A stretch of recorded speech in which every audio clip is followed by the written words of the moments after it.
श्रीगणेशाय नमः।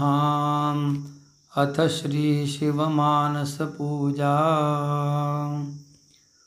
रत्नैः कल्पितमासनो हिमजलैः स्नानं च दिव्याम्बरं नानारत्नविभूषितं मृगमदा मोदाङ्कितं चन्दनं जातिचम्पकबिल्वपत्रसहितं पुष्पं च धूपं तथा दीपं देवदयानिधे पशुपते हृत्कल्पितं गृह्यताम्।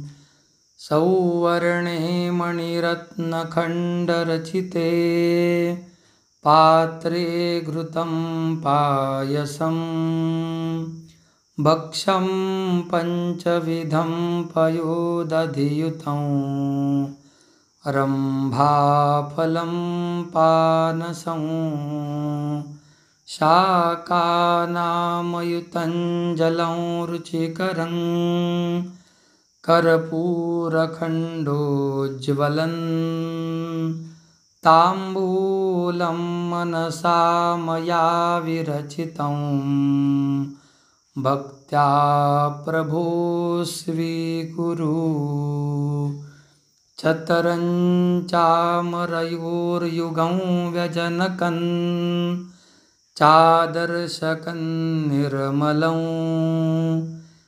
वीणाभेरिमृदङ्गकाहलकला गीतं च नृत्यं तथा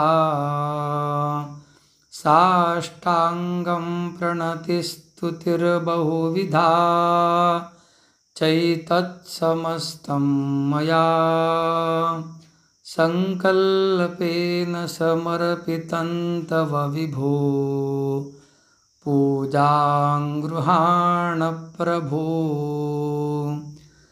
आत्मा त्वं गिरिजामतिः सहचरा प्राणाः शरीरं गृहम् पूजा ते विषयोपभोगरचना निद्रा समाधिस्थितिः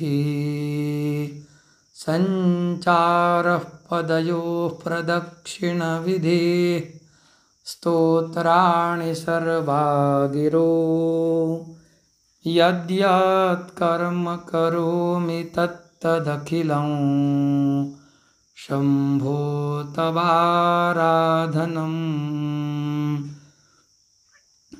करचरणकृतं वा कायजं कर्मजं वा श्रवणनयनजं वा मानसं वापराधं विहितमविहितं वा सर्वमेतत् क्षमस्व। जय जय करुणाब्धे श्रीमहादेव शम्भो शिव शिव करुणाब्धे श्रीमहादेव शम्भो हर हर करुणाब्धे श्रीमहादेव शम्भो।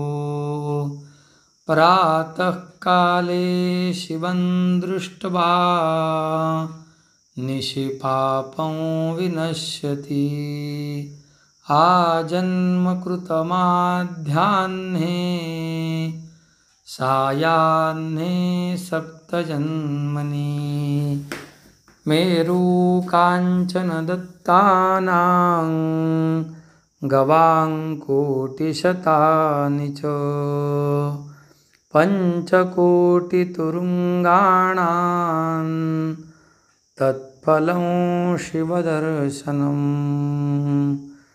नमः पार्वतीपते शिव हर हर महादेव। इति श्रीमच्छङ्कराचार्यविरचितं शिवमानसपूजास्तोत्रम्।